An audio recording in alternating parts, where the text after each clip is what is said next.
신명기 4장 25절에서 31절 말씀 한 절씩 교독하겠습니다. 네가 그 땅에서 아들을 낳고 손자를 얻으며 오래 살 때 만일 스스로 부패하여 무슨 형상의 우상이든지 조각하여 네 하나님 여호와 앞에 악을 행함으로 그의 노를 일으키면 내가 오늘 천지를 불러 증거를 삼노니 너희가 요단을 건너가서 어느 땅에서 속히 망할 것이라. 너희가 거기서 너희의 날이 길지 못하고 전멸될 것이니라. 여호와께서 너희를 여러 민족 중에 흩으실 것이요 여호와께서 너희를 쫓아보내실 그 여러 민족 중에 너희의 남은 수가 많지 못할 것이며 너희는 거기서 사람의 손으로 만든 바 보지도 못하며 듣지도 못하며 먹지도 못하며 냄새도 맡지 못하는 목석의 신들을 섬기리라. 그러나 네가 거기서 네 하나님 여호와를 찾게 되리니 만일 마음을 다하고 뜻을 다하여 그를 찾으면 만나리라. 이 모든 일이 네게 임하여 환난을 당하다가 끝날에 네가 네 하나님 여호와께로 돌아와서 그의 말씀을 청종하리니. 함께 읽습니다. 내 하나님 여호와는 자비하신 하나님이심이라. 그가 너를 버리지 아니하시며 너를 멸하지 아니하시며 네 조상들에게 맹세하신 언약을 잊지 아니하시리라. 아멘. 네, 이 신명기 말씀은 우리가 잘 알다시피 모세가 이스라엘 백성을 위해 하나님의 메시지를 전하는 마지막 설교와 같은 그런 설교집입니다. 그래서 어떻게 보면 반복적인 메시지가 계속해서 나오게 되는데 그 핵심은 하나님의 말씀에 순종하면 하나님의 복을 받을 것이요 또 하나님의 말씀에 거역을 하게 되면 저주를 받게 될 것이다라고 하는 그와 같은 하나님과의 언약 관계를 계속해서 말씀하시죠. 우리가 알다시피 언약이라는 것은 계약이죠. 계약. 하나님과 인간 사이에 맺은 언약. 마치 남편과 아내가 신랑과 신부가 부부가 되기로 언약을 맺는 것과 같은 그 같은 언약 관계. 그것이 바로 하나님과 우리의 관계다라는 것을 이 신명기의 말씀을 계속해서 강조하는 것이죠. 바로 그 언약이 다른 이방 사람들과 이스라엘 백성들을 구별시켜주는 표지입니다. 이 언약. 그것이 사실은 이 6월절 날 아주 그것이 선명하게 드러난 것이죠. 6월절에 어린 양의 피를 문설주에 바른 그 이스라엘 백성들은 그 마지막 그 하나님의 심판과 재앙으로부터 구원함으로 다른 그 애굽의 백성들과 이스라엘의 백성들을 구별하여 주시는 것을 선명하게 드러내셨잖아요. 그와 같이 하나님은 이 하나님과 이스라엘 백성과의 관계가 다른 애굽인을 비롯한 이방 백성들, 특별히 가나안 백성들과 구별된 그런 언약 관계 안에 있다라는 것을 이 신명기 말씀을 통해서 계속해서 말씀해 주시죠. 우리가 잘 알다시피 인간과 인간 사이의 계약 관계에서도 의무가 있으면서 권리가 함께 있죠. 권리와 의무가 함께 있습니다. 그것이 사실은 이 계약 관계의 기본이죠. 그러니까 하나님과 인간과의 관계를 그와 같은 세속적인 계약 관계로 우리가 이야기하기는 조금 그렇지만, 그러나 이해를 돕기 위해서 하나님과 인간 사이에 맺은 이 언약 관계에도 조건이 있고 의무가 있습니다. 그때 비로소 우리는 하나님의 백성으로서의 권세와 복을 누리게 된다는 것이죠. 그것이 신명기 말씀에 계속해서 반복적으로 해주고 계시는 말씀입니다. 네가 그 땅에서 아들 낳고 손자를 얻으며 오래 살 때 만일 스스로 부패하여 무슨 형상의 우상이든지 조각하여 네 하나님 여호와 앞에 악을 행함으로 그의 노를 일으키면, 비록 이게 언약의 내용이죠. 만약 이와 같이 악을 행함으로 그의 노를 일으키게 되면 내가 오늘 천지를 불러 증거를 삼노니, 그러니까 맹세한다라는 얘기입니다. 너희가 요단을 건너가서 어느 땅에서 속히 망할 것이라. 너희가 거기서 너희의 날이 길지 못하고 전멸될 것이라.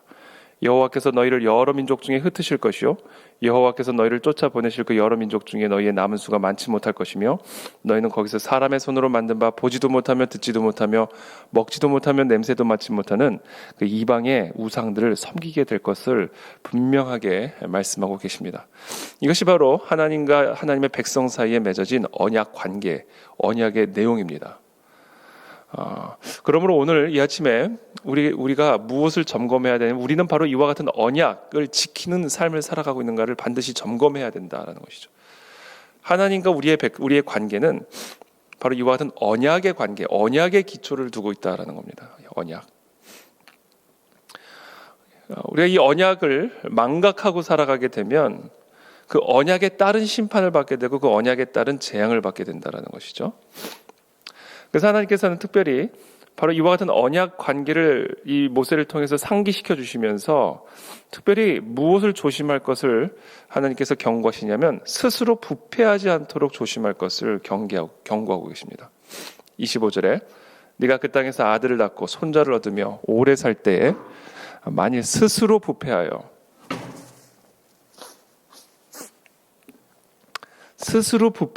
우상을 섬기게 될 것을 염려하는 것이죠. 그렇게 함으로써 이 언약을 파기할 것에 대한 경고를 주고 계십니다. 그런데 우리는 항상 무엇을 조심하고 무엇을 염려하고 무엇을 점검해야 되냐면 내가 지금 스스로 부패하고 있지는 않은지를 날마다 점검해야 된다라는 것이죠. 우리가 어떤 계약 관계에서도 우리가 이 계약을 잘 이행을 하고 있는지를 계속해서 점검함으로써 그 계약을 파기했을 때 받게 될 불이익과 손해들을 우리가 예방하는 것과 같이 우리가 이 하나님과 인간 사이에 맺어진 이 언약 관계, 하나님의 백성과 하나님 사이의 언약을 기억함으로써 우리는 스스로 부패하지 않도록 스스로를 날마다 점검해야 된다. 왜 이것을 우리가 점검해야 되냐면 우리는 가만히 내버려둬도 스스로 부패하는 존재이기 때문에 그렇습니다. 저는 오늘 이 본문에서 특별히 스스로라는 단어가 특별히 마음에 이렇게 와 닿았습니다. 우리는 가만히 내버려둬도 스스로 부패하는 존재입니다. 우리가 무슨 특별한 활동을 하지 않아도 가만히 있어도 땀이 나고 때가 나오고 분비물이 나오는 것처럼, 그래서 우리의 몸에서 냄새가 나고 우리의 몸이 더러워지는 것처럼 그냥 가만히 내버려둬도 특별히 뭐를 하지 않아도 우리는 스스로 더러워지는 존재, 스스로 부패하는 존재다라는 사실을 우리가 기억해야 되는 것이죠. 왜냐하면 우리 안에 이 타락한 본성을 갖고 있기 때문에 특별히 우리가 그냥 아들을 낳고 손자를 얻고 오래 살 때, 쉽게 말하면 이 세상에서 복을 누릴 때, 우리가 그 약속의 땅에 들어가서 우리의 집을 짓고 그 땅에서 나오는 소산물을 얻고 그와 같은 그냥 일반적인 삶인데, 그렇잖아요. 사람이 결혼을 해서 아들을 낳고 손자를 낳는 건 일반적인 삶이잖아요. 근데 그런 일반적인 삶 속에서 우리가 그냥 가만히 그 삶을 영위하다 보면 스스로 부패하게 된다라는 겁니다. 아들을 낳는 건 죄가 아니고 손자를 얻는 것도 죄가 아니고 오래 사는 것도 절대 죄가 아니지만, 그러나 그냥 그와 같은 삶에 그냥 휩쓸리다 보면 우리는 반드시 스스로 부패하게 된다. 그래서 우리도 모르게 어느 순간 우상을 섬기고 있는 것을 보게 되는 것이고, 우리도 모르는 사이, 전혀 의도하지 않았지만 우리도 모르게 우리의 손과 발로 하나님 앞에 악을 행하고 있는 우리 자신을 발견하게 될 것이다라는 거예요. 그래서 우리는 스스로 부패하는 우리의 본성과 끊임없이 싸우는 그런 삶을 살아가야 된다라는 것을 오늘 이 본문을 통해서 우리에게 말씀하고 계십니다. 우리가 하나님과의 언약 백성이고 하나님과의 언약 관계 안에 있는 언약 백성이라는 사실을 기억하고, 그 언약이 우리의 삶을, 우리의 인생을 다스리고 계신다라는 사실을 우리가 기억한다면, 오늘 이 본문의 말씀의 이 경고를 들으면서 우리는 반드시 우리의 이 부패한 본성과 싸우는 삶을 살아가지 않으면 우리는 이 언약을 지키는 삶을 살아갈 수 없다라는 것이죠. 저는 오늘 이 아침에 우리 안에 그와 같은 싸움이 있게 되기를 축복합니다. 어떻게 보면 주일 성수, 또 모이는 일에 힘을 쓰는 거, 하나님의 여러 가지 우리 그리스도인들을 향한 여러 가지 어떻게 보면 계명들, 그것을 지켜 행함으로써 구원을 받는 것은 아니지만 하나님께서 우리의 구원, 우리에게 허락된 이 구원을 잃어버리지 않도록 스스로 부패하여 하나님께서 우리에게 주신 이 구원의 선물을 잃어버리지 못하게 하기 위해서 우리에게 주신 여러 가지 계명들이 있죠. 삶의 장치들, 우리의 타락한 부패한 본성과 끊임없이 싸울 수 있도록 도와주시는 여러 가지 계명적인 장치를 우리가 허락하셨습니다. 주일 성수도 마찬가지고 안식일을 거룩하게 지키는 거, 또 뭐 여러 가지들이 있습니다. 그래서 우리는 그것을 율법처럼 지킬 필요가 있습니다. 그것이 우리에게 구원을 가져다 주는 것은 아니지만 우리의 구원을 지켜주는 역할은 할 수 있죠. 하나님께서 우리에게 허락하신 이 언약 관계를 지키는 일에 도움을 줄 수는 있습니다. 그래서 하나님께서는 그와 같은 여러 가지 계명들, 우리의 삶에 우리 모든 그리스도인들이 마땅히 지켜 행해야 할 그와 같은 계명들을 우리에게 허락하여 주셨고, 그것이 사실은 레위기, 이 율법서에 쭉 기록이 되어 있는 것이기도 하는 것이죠. 그래서 그 땅에 들어가 바로 이와 같은 계명들을 지켜 행함으로써 하나님께서 우리에게 허락하신 그 언약, 그것을 누릴 수 있도록 하나님께서 오늘 이 본문을 통해서 이스라엘 백성들과 우리들에게 말하고 계십니다. 그래서 오늘 이 아침에 하나님, 우리의 삶에 우리의 이 스스로 부패한 이 본성과 싸우는 삶을 살아가게 도와주십시오.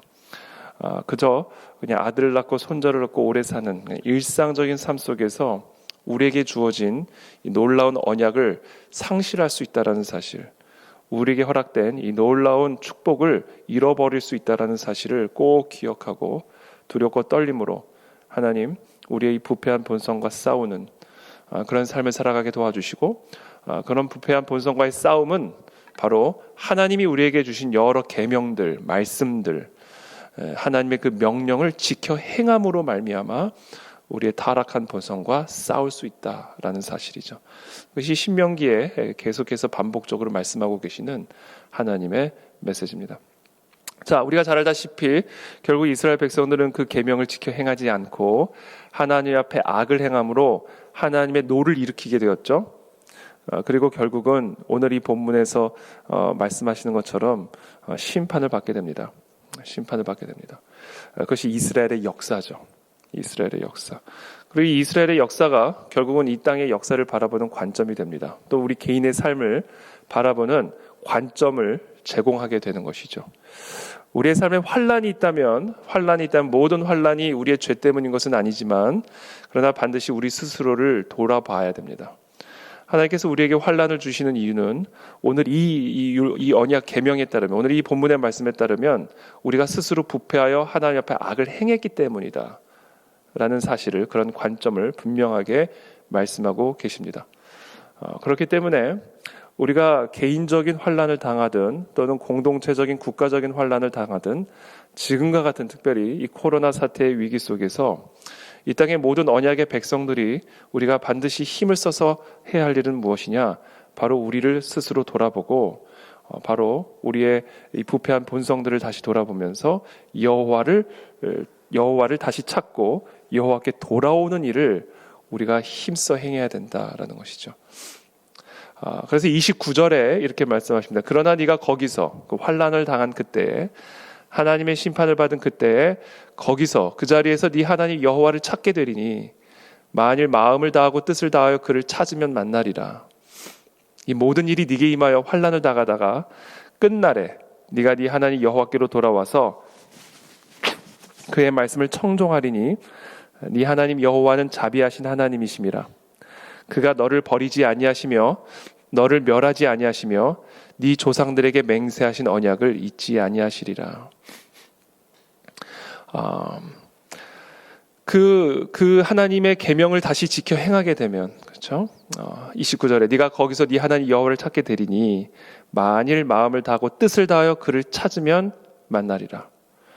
이 모든 일이 네게 임하여 환난을 당하다가 끝날에 네가 네 하나님 여호와께로 돌아와서 다시 그의 말씀을 청종하게 되리니, 그 하나님의 계명을, 그 하나님의 말씀을 지켜 행하게 되리니 그때 하나님께서 다시 그 언약대로 너희의 모든 죄를 사하고 다시 너희를 하나님의 백성으로, 약속의 땅으로 인도하실 것임을 오늘도 약속하고 계시는 것이죠. 그래서 오늘 이 본문을 통해서 결국은 모든 심판의 목적은, 모든 환난의 목적은 회개다라는 결론을 우리가 내릴 수가 있습니다.